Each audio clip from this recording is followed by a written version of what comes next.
So, and again, we are so happy at the Literacy Cooperative and Imagination Library to be able to bring this program to you this evening. It's hard to find times that are perfect for every family, and to provide content that meets everyone's wishes or needs, but we hope we're going to come close to hitting the mark for you tonight. We respect all different families and hope you find this helpful. And we will have Q&A with Dr. Miller after the music therapist Jennifer Walker from Rainbow gets started and does her program. Dr. Miller will take your questions and answers about stress reducing tips. He's an expert on this. He's done this. He has this information at the tip of his fingertips. So we will do Q&A in the chat for you. That's how you will submit them, and I can help read the chat and then pose the questions to Dr. Miller later. But we're going to start with music because these are great. You're going to get some great ideas for how to lower the stress levels in your families using music, and then hopefully get other great tips. Towards the end of the program, we're going to have a link that we're going to put in the chat for a survey about the program, because we do want your feedback. We want to present programs that are with content that you desire. So please fill out that survey if you will. You can always email us, reach us other ways to give us suggestions. But again, welcome. If you have a child under age 5 who is not yet enrolled in Imagination Library, please sign them up at literacycooperative.org or by texting free books to 313131. But now I am going to hand it over to Jennifer for some music. Yay. Hello, I'm so glad to be able to be with y'all today. I'm Jenny, Jennifer, whatever. I like all of them. If you have your children with you, it's time. So one of the things that I wanted to talk about today was, I should probably introduce myself a little bit before I just start talking. I have a tendency to do that. Many apologies. I am a music therapist at Rainbow Babies and Children's Hospital. I have been here for almost 9 years. I've been a music therapist in the Cleveland area for 17.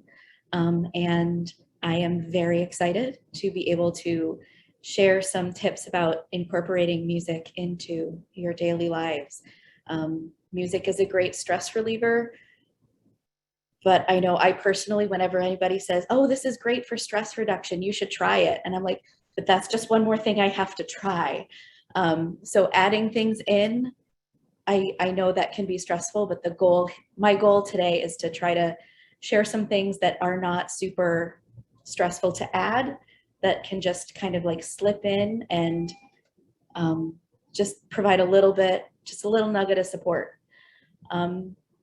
So to start, I find that, my son and the children that I work with at the hospital tend to have the need for physical energy release, right?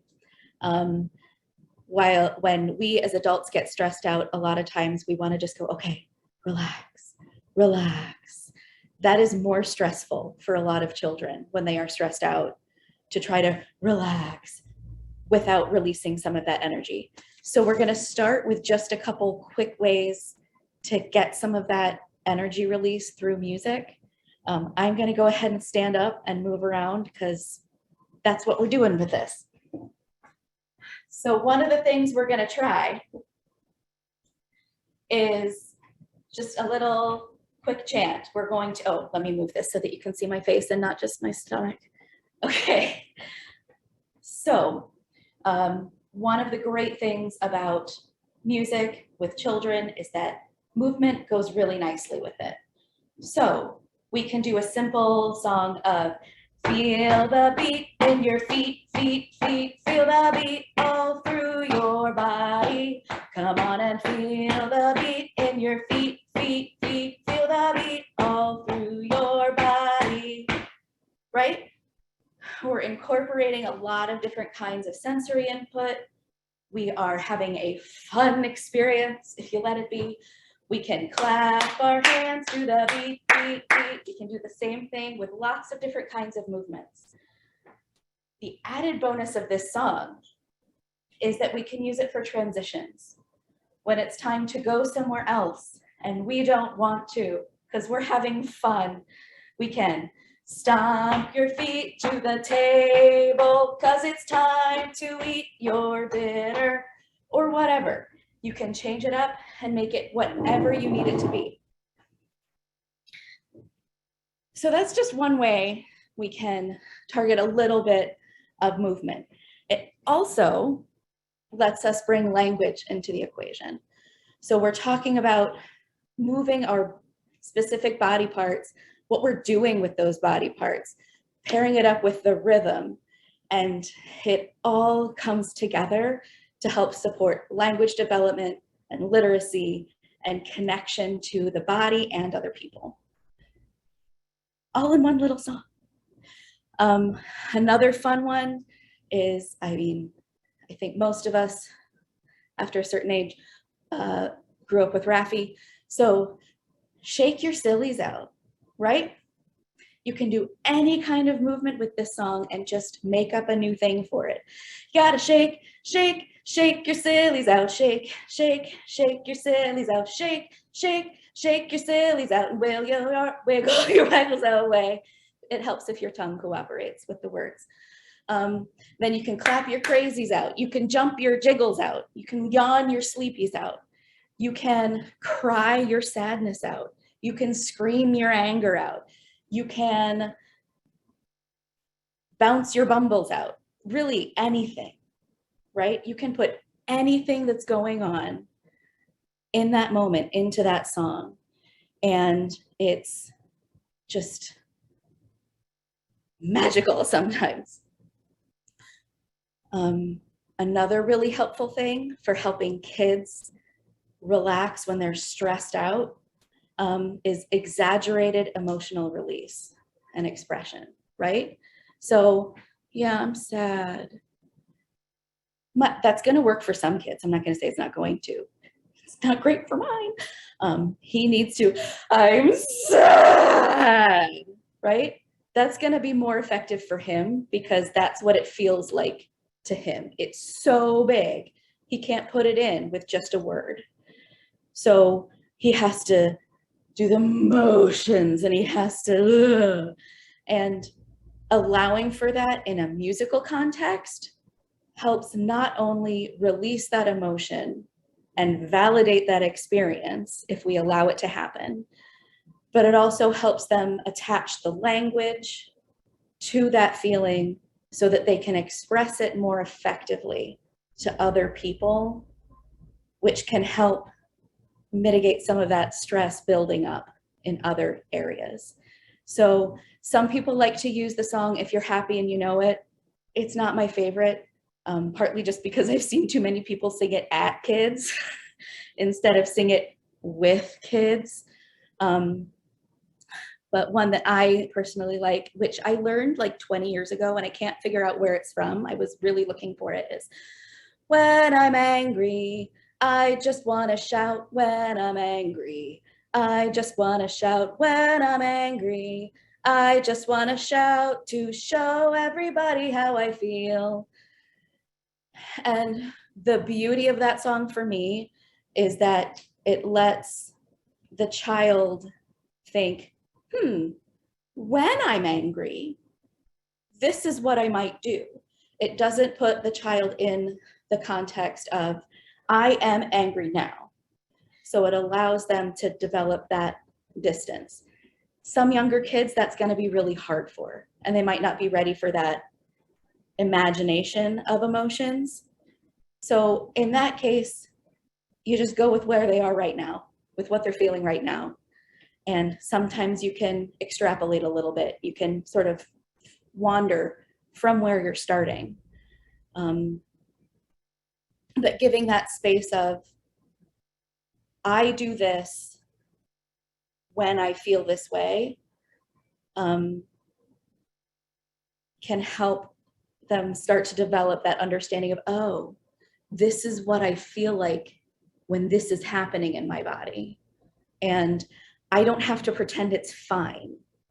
If I'm feeling stressed out, I can express that. I can find a way that like is allowed for me to express that. So you could even write a stressed out verse. When I'm stressed out, I start to, whatever you want to call this, I don't know. I get really tight when I'm stressed out. I get really tight when I'm stressed out. I get really tight and I don't like the way it feels. And then I can take a deep breath. Right? Music has a nice way of allowing us to exaggerate things without them feeling ridiculous. It adds a little bit of extra context to that. So it feels like it fits instead of, well, I'm just gonna be ridiculous. And maybe that's fine for people. I have a habit of being ridiculous. So, but the music helps contextualize it for me. One other thing, actually, no, we're gonna skip that. Just kidding. Okay. So that meeting the child where they are in that emotion can be really hard. Really hard. And a lot of the time we just want to say, well, this isn't stressful. Can they not just cooperate, right? I'm very familiar with that feeling of needing someone to just put on their shoes. Seriously, can we not just put on our shoes? But when we meet children where they are in that moment, if we can do that, then we can give ourselves that little bit of grace to sort of turn it down a little bit. And then we can help them find their way to what we're trying to do. In music therapy, we call that the ISO principle, right? If you are really stressed out and somebody says, just calm down, that has worked 0 times in the history of humans. But somebody comes and meets you where you, and then can gradually bring you down, right? That's how we can settle. If somebody does not acknowledge your stress level and expects you to just relax, it's gonna be hard. And the same thing is true for our kids. When they are stressed out, it doesn't look the same as it looks for us sometimes. Sometimes it looks like them refusing to put on their shoes. But if we can meet them in that and acknowledge that they are experiencing stress in that way, then we have a better chance of forming a union and getting where we need to go. One more little dealy bot before I talk about more things is just a little transition. 5, 4, 3, 2, 1, all done. You can bring in musical elements to make something not super complicated, but it has a little bit of extra oomph to it. So, just a little bit of extra information. One of the reasons why I am so interested in helping people bring more music into their lives is that humans are musical beings. Every single person is made of music. We are built of rhythm, right? Our heartbeat is rhythm. Our breathing pattern is rhythm. Our bodies are just like crying out to beat drums all the time. Our broader culture doesn't always do a good job of supporting that we're all musicians. Music is not just for the people who have dedicated their lives to performing it. That's great, that's wonderful, but all of us deserve to be experiencing music making in our daily lives. And we don't always do that, right? A lot of us have been told Maybe you shouldn't sing out loud, or maybe you should mouth the words, or can you not just quiet down your body, right? A lot of people get these kinds of messages, whether it's from teachers or maybe their parents or other family members or just friends even. And a lot of us tend to think, oh, well, I'm not musical, so I'm not going to do that. And what that does is disconnect us from something that can be at the core of our being, so powerful for keeping us healthy. Music making supports health on so many levels. Singing is just the expansion of your lungs, right? It helps build breath support. It helps, music making can help modify your heart rate. It can help ease physical tension. Emotionally, it helps us regulate our emotions and identify with our emotions that other people also experience. We can express our emotions sometimes through music in ways that we can't with words. Music making can be good for our mental health. A lot of people talk about mindfulness, right? Being present in this moment. And when you're making music, it's really hard to not be present in that moment, right? Especially if you're making music with other people. You are there in that time, in that space.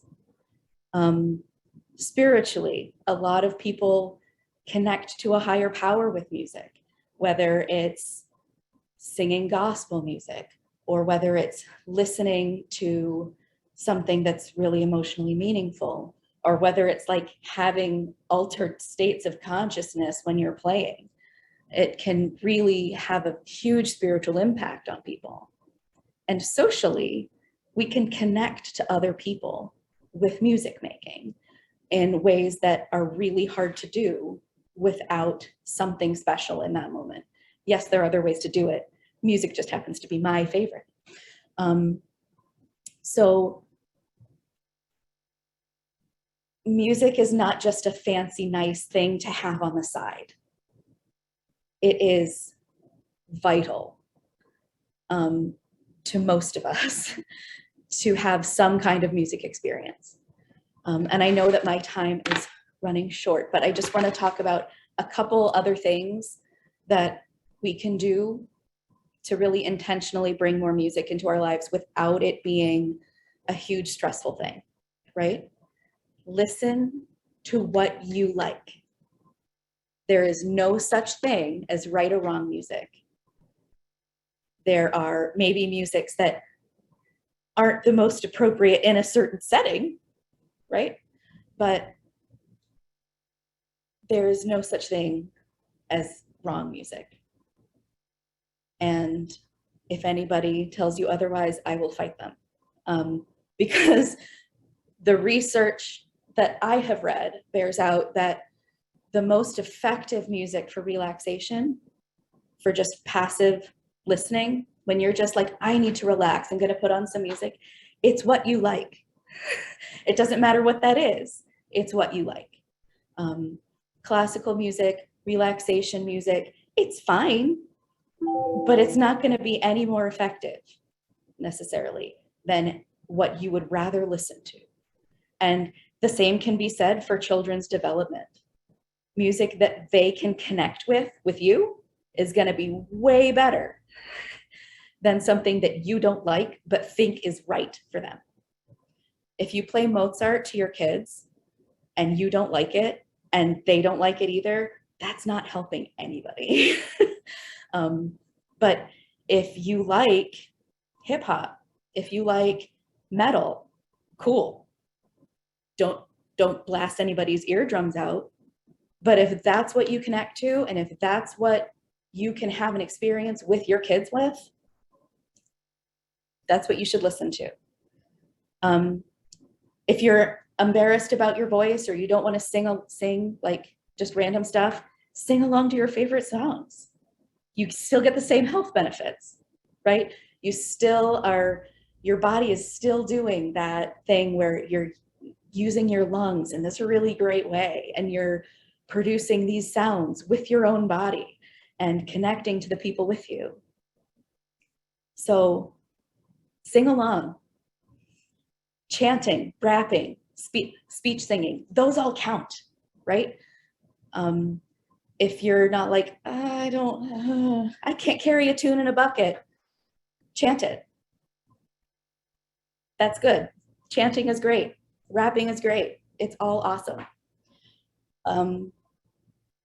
Remember that music for your family isn't just about them. It's about you too. And music for all of you is great. That doesn't always work out very well. Music for you is also excellent and super important. And if your kids see you taking just a couple minutes, time for one song, to sit and listen to that song intently and think about what that song means to you, A, you're giving yourself those few minutes. You're giving yourself that time, which is huge. B, your kids see that you think that's important, that you know that helping yourself is important. And they will grow up knowing that they can take care of themselves. They don't just have to look out for other people, right? My last two things are nightly dance parties. So you're getting close to bedtime, right? You put on a couple songs, everybody just goes bananas, right? I don't care what songs you play, but something you can move your body to.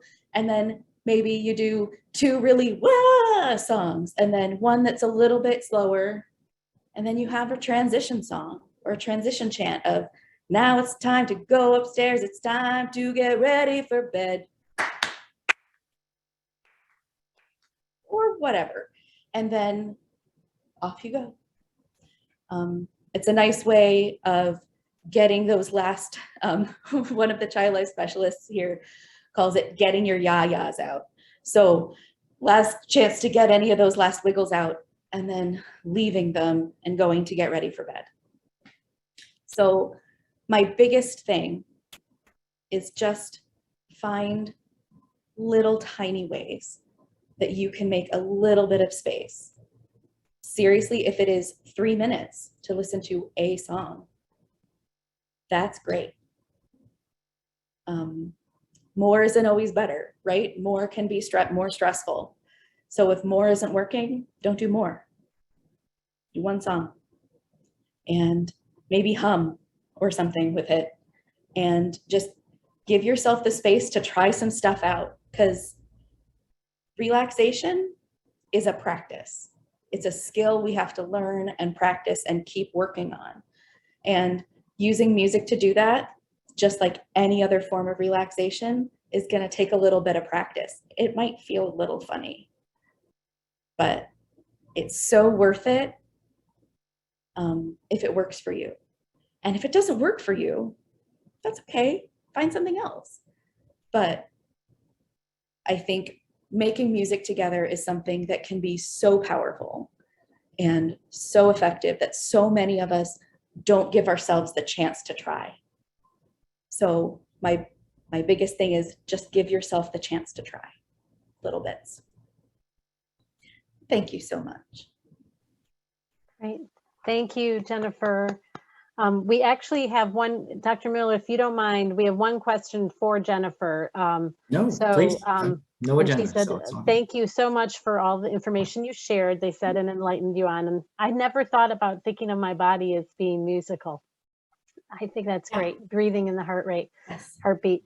But this person asked, regarding musical abilities, how do you know if and when and how to start a child on a musical instrument? Ooh, this is, so I have very specific feelings about this.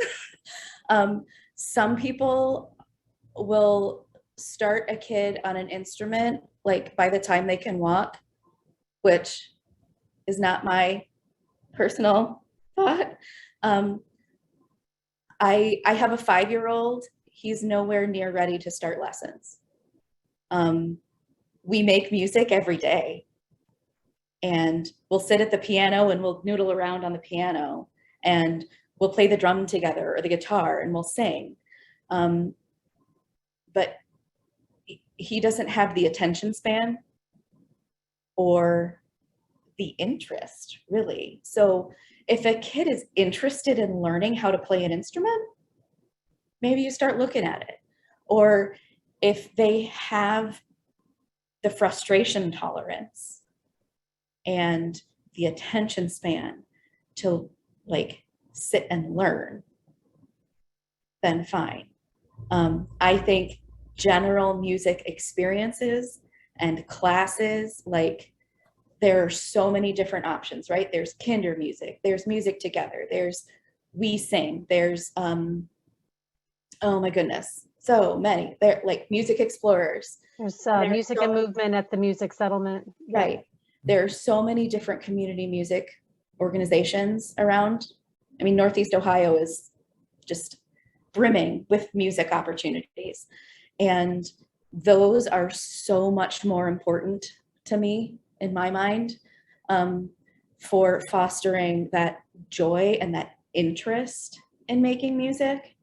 The lessons, if a kid is not ready to like independently go do their practicing, like yes, with encouragement and yes, with parental presence, but if you have to pull teeth to get your kid to practice daily, they're not ready for music lessons on an instrument. That's just my opinion. I was just gonna let people know, and then we'll do some Q&A with Dr. Miller, but thank you so much. The Cleveland Orchestra, one thing that happened during the pandemic is that all these different cultural organizations and science and museum organizations in Cleveland ended up really upping their game when it came to content that's available online. And while as an early childhood educator, I will tell you that screens aren't the best way to develop children's brains or learning when they're really sort of interactive and a little different. They can be incredibly beneficial. So the Cleveland Orchestra does have a bunch of brief videos on their website now, if you go to their education area, that feature different instruments. So it's different musicians talking about the instruments. So that might be a great way to introduce your child to the various instrument possibilities and see if there's one that appeals more than another. But I wanted to, again, welcome everyone. I'm Joan Spoerl with the Literacy Cooperative, Director of Imagination Library. And we have these great experts. Thank you again, Jennifer, for all the tips for bringing music into our lives. It was a good reminder from me. And I'm sure you could have gone on for another hour or two about it. Yeah.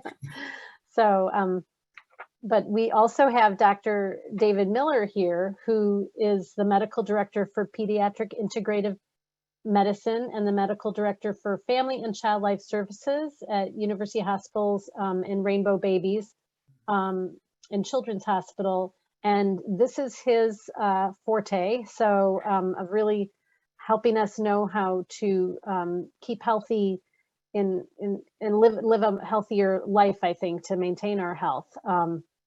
So I don't see any questions yet in the chat, but I just thought I would start us out by saying, by asking and getting you going, and then maybe more questions will come in. What are like some healthy habits, or what are habits that we have that can impact how well we weather stress? So right. What are the different factors that affect our stress levels and then make us better or worse at managing that stress? And great. Well, thank you. Everyone else, go ahead and put questions. Okay, thank you, Joan, and thank you, Jenny, for that. That was lovely. And I actually want to start by actually commenting on a few things that Jenny presented, because I think that also ties in with your question as well, too. And one is that when we think about stress, stress is really a response, and it comes together with lots of different pieces in terms of physical stress, mental stress, emotional stress, behavioral patterns that go with stress.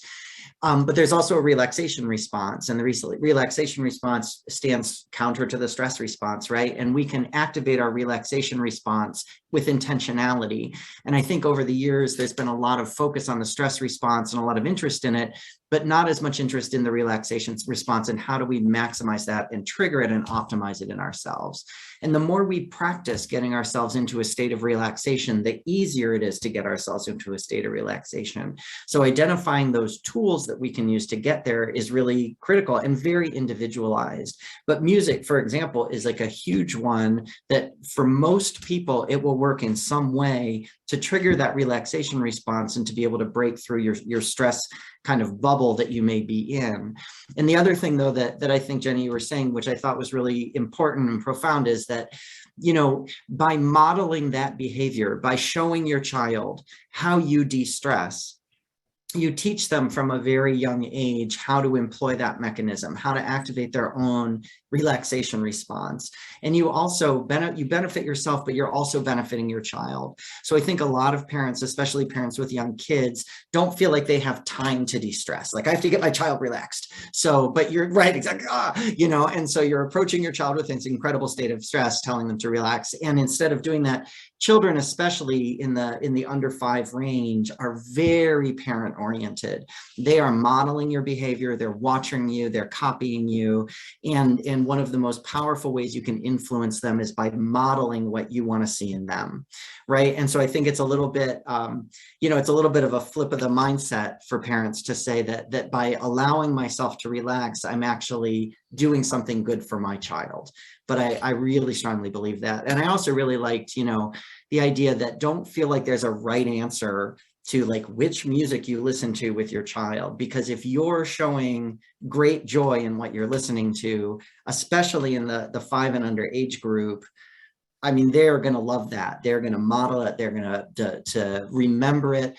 And children are encoding their experience at this age at a very core level. They're learning what are the sounds, what are the smells, what are the habits that make up my family norm? Like, it's my cultural group, my normalcy. What do I have permission to do? So when you give yourself permission to sing or bang on a drum or dance or do artwork or meditate or whatever it is you do, you also give your child permission to do those things at a very deep level. I remember that, like, when I was growing up, I had a father who's a psychiatrist and a mother who's a social worker. So that was probably a lot of actually too much intellectual emotional management. But at the same time, one of the things that they did really well was they taught me that you can take a mental health day sometimes. And I remember that from elementary school. Like, you didn't take them liberally. You couldn't have every day be a mental health day in that sense. But occasionally when things built up too much, you got like a pass card and you could just stay at home and relax and play and let it all, you know, kind of let it all fade away a little bit. And so, you know, and whether you have the latitude to do that in your lives is impossible for me to say, not knowing you each individually.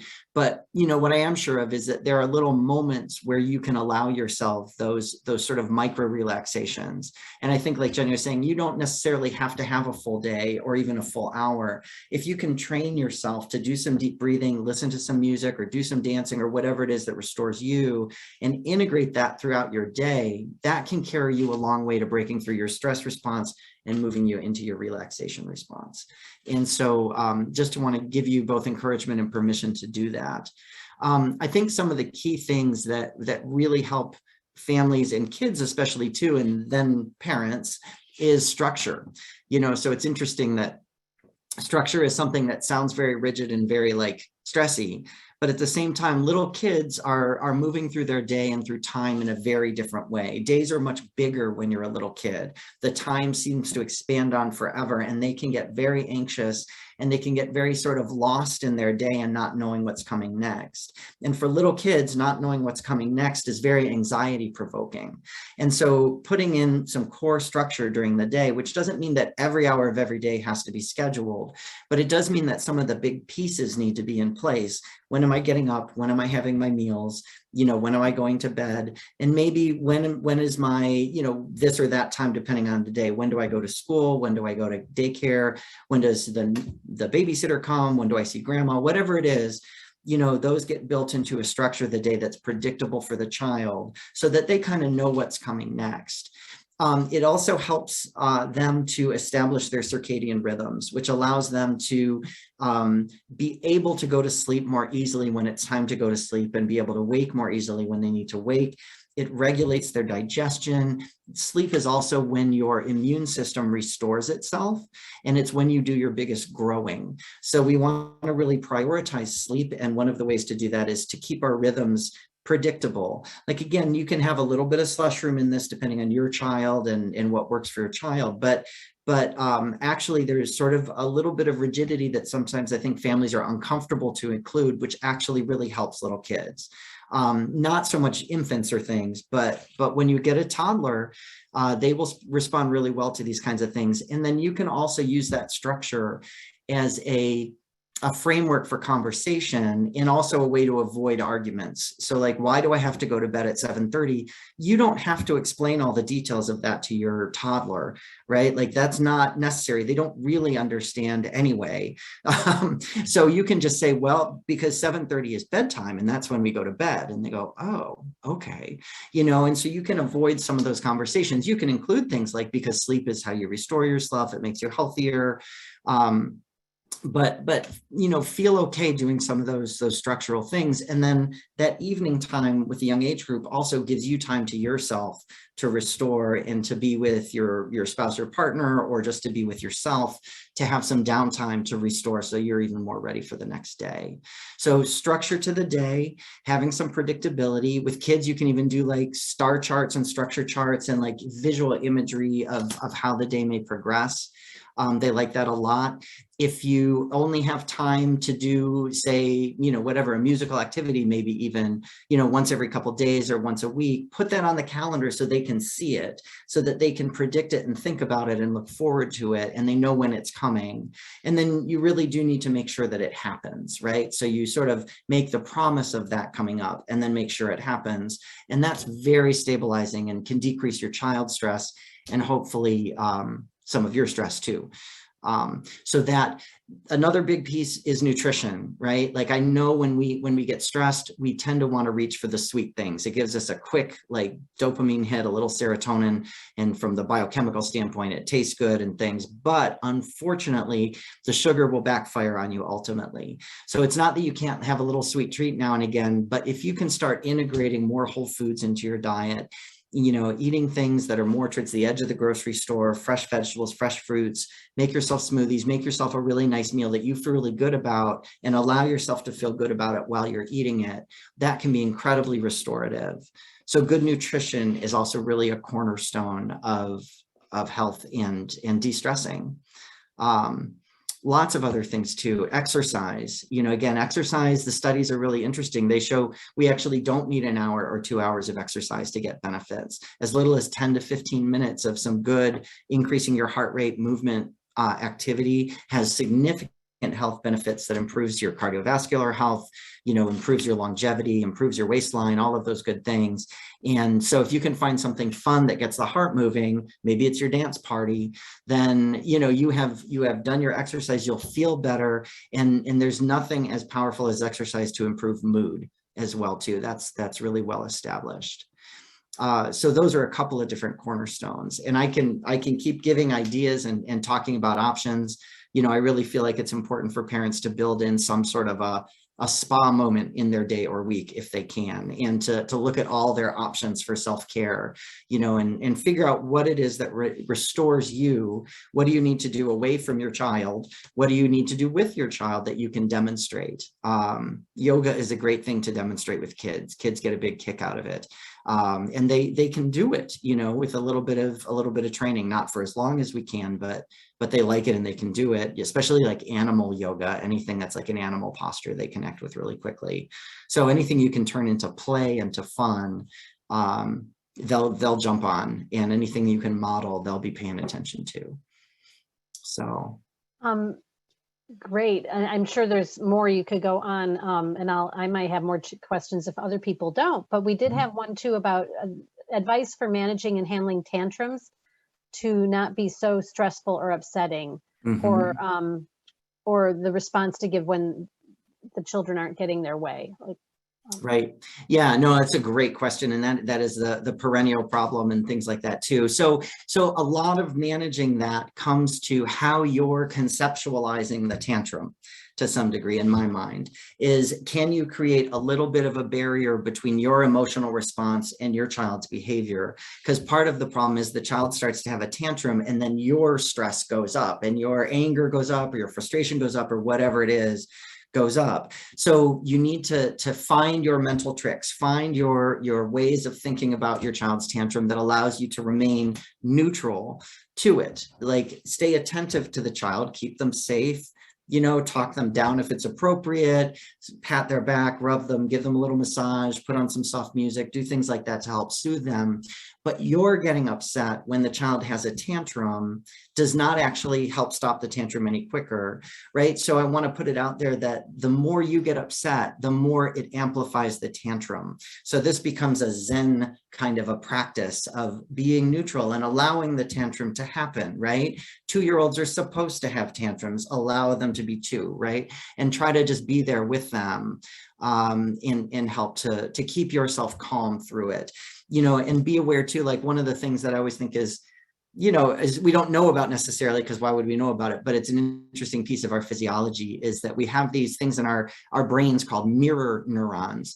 And mirror neurons and that system are our way of recognizing what someone else is feeling and thinking by just looking at them. Hearing their voice also will do this to us as well, so that when we see someone doing something, we interpret their emotion. And then the risk of it, and one of the functions of mirror neurons is that we begin to feel, if we're not being attentive, we begin to take on that person's emotion as well.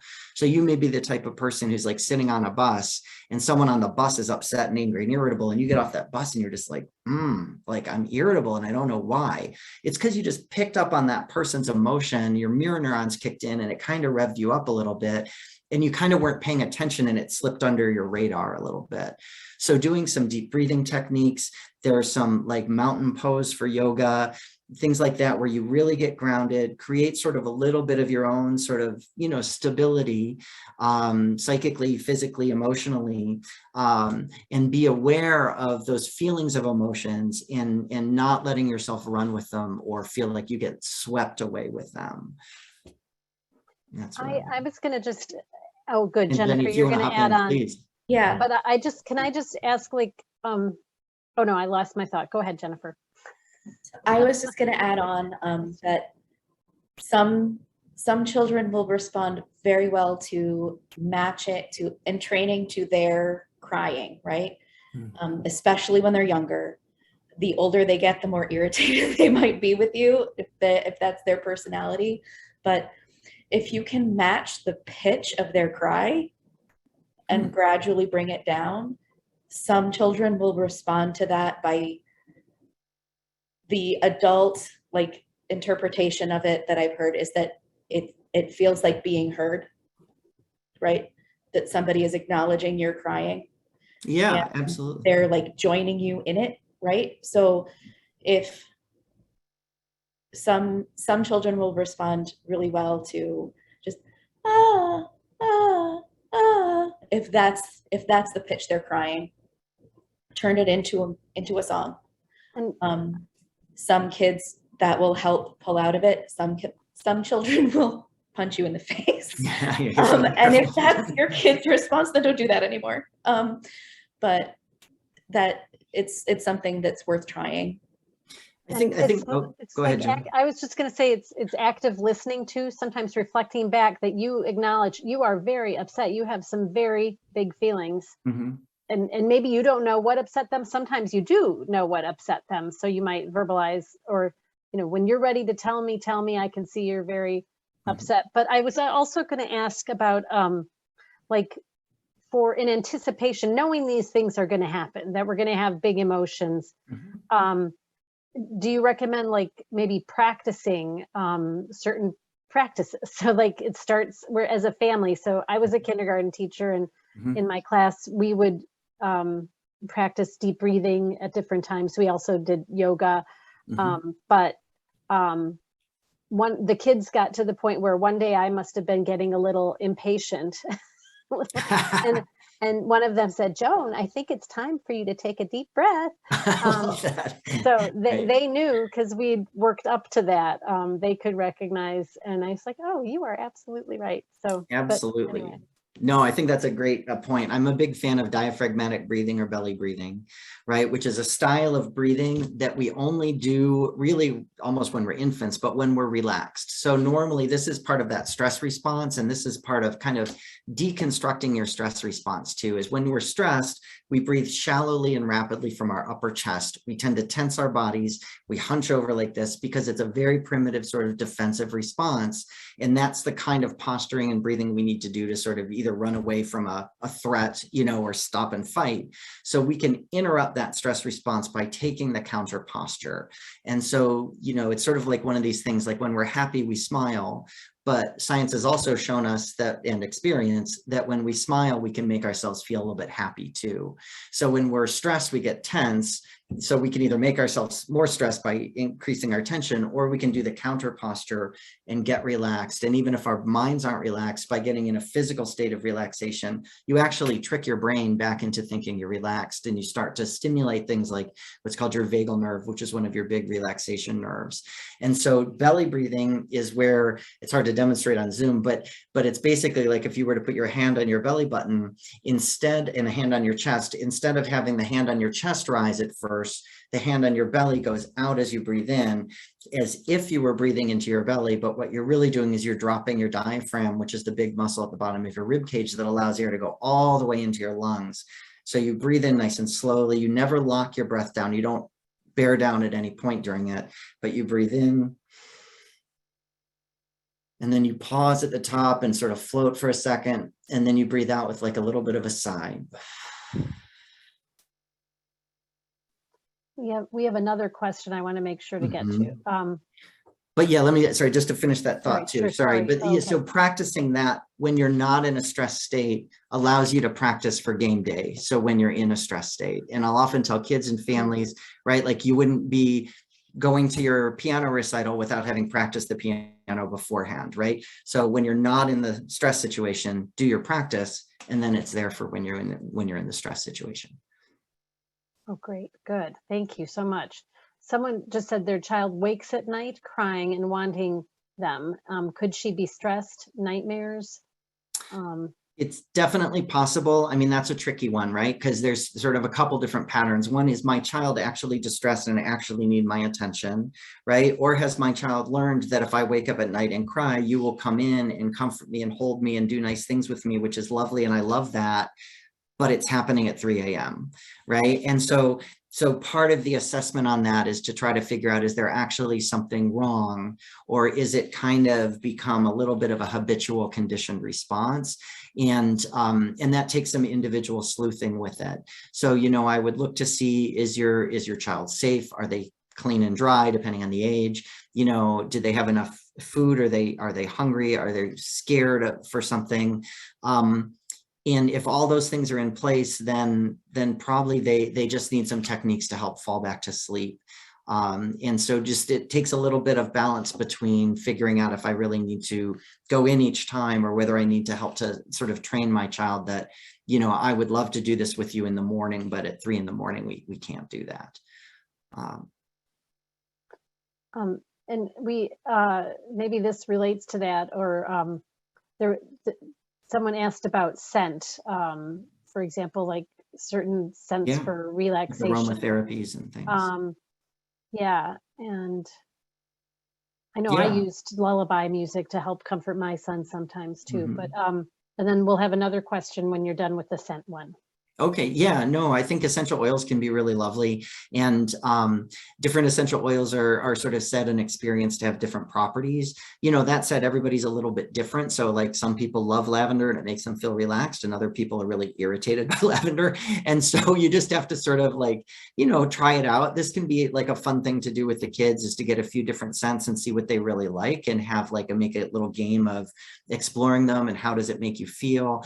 because some of that too, some of it is a property of the oil, and you can diffuse that into the air and it has actual, you know, biochemical properties to it. And some of it can also be a little bit of a conditioned response, so that, you know, when you smell this scent, you associate it with relaxation. Maybe you always do your deep breathing when you're smelling that aroma, and that reinforces the whole experience of relaxation, adding an element of scent to the activity. And so it can be a really powerful reinforcer, so that maybe, you know, if you diffuse lavender or sandalwood or bergamot or whatever it is, each time it's time for bed, that scent gets associated with sleep, and you get a little bit sleepy when you smell the scent.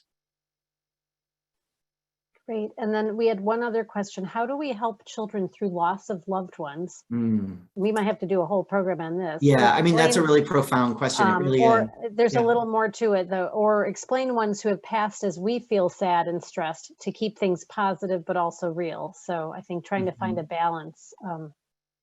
But Yeah. we might have to do a whole program on that.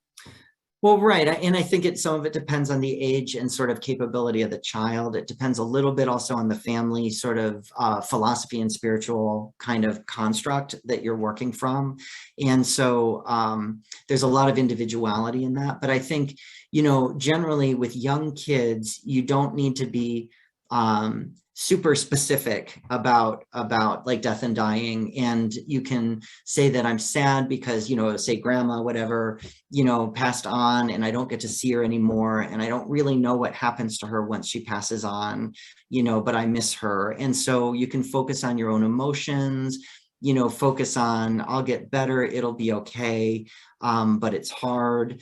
That, you know, I think it's okay to leave some ambiguity there about, like, we don't know where she went. We hope she's, you know, okay in a new place, if you're okay with that kind of a framework.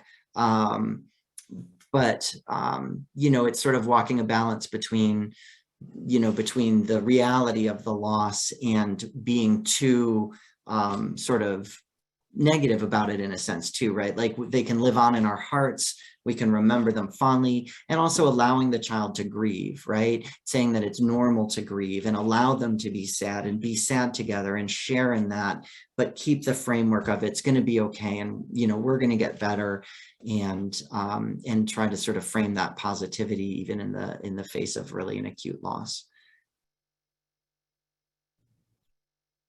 Could I add a quick thought to that as Always, well? yeah, absolutely. So at Rainbow, music therapy is part of the child life department, and child life specialists are very big on developmentally appropriate but truthful. So, and a lot, kids tend to be smarter about things. They know things that we don't acknowledge sometimes. So really, like, just when a kid is coming to you and they're upset about this kind of thing, really listening to what their experience is so far can help guide you in what direction to go with information for them.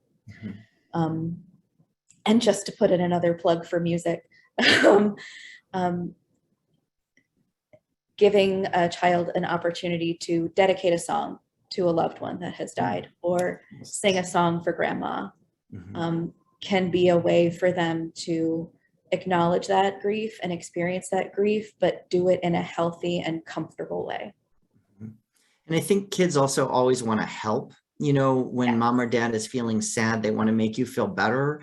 So let them let you feel better, you know, and tell them, like, it's so much better because you're here. Like, I'm sad that I'm missing grandma, but I'm so grateful you're here and you make me so happy being here, and it makes it easier.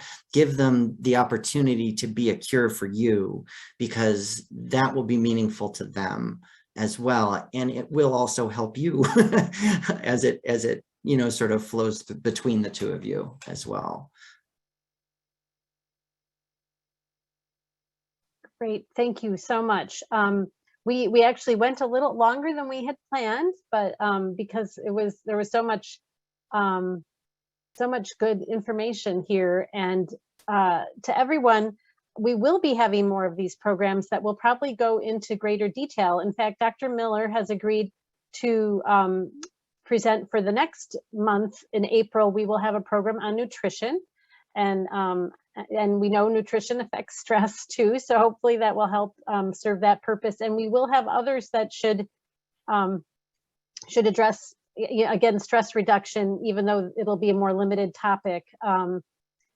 So we will have more of these coming along, and maybe be able to get into more detail about a specific subject in the future. So you can think of future questions. You can even send them our way. There's also a link in the chat for a survey where you can also give us your feedback about this evening, and then suggestions for the future. We would love your input and feedback, and we hope that this evening was helpful to you, and we look forward to having you back.